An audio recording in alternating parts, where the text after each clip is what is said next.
Several devastating wildfires burning right outside of LA. This is a live look right now at some of those flames. You can see them off in the distance. Overnight, we learned at least 2 more fires popped up in the Hollywood area and Studio City, just miles from downtown LA. And this is some new video into our newsroom overnight of the Hollywood Hills fire.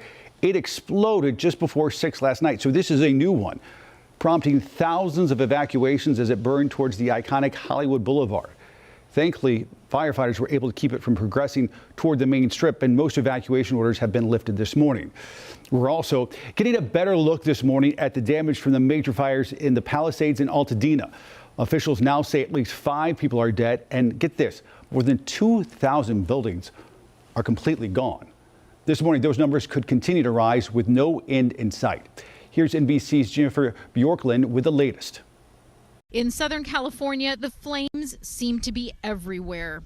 I've never seen it come down this low before. Fires that break the rules, burning downhill toward water, destroying anything that gets in the way. The Palisades fire among the worst. And the fire is growing. We have no percentage of containment.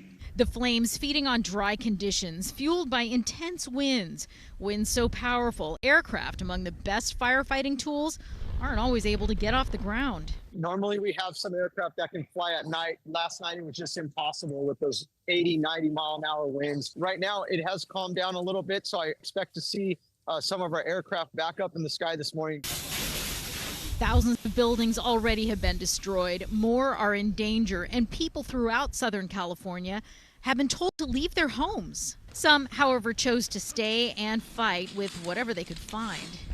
This is home. What are we going to do? Where are we going to go? Authorities insist residents need to think about where they'll go when the time comes. Jennifer Bjorklund, NBC News, Los Angeles.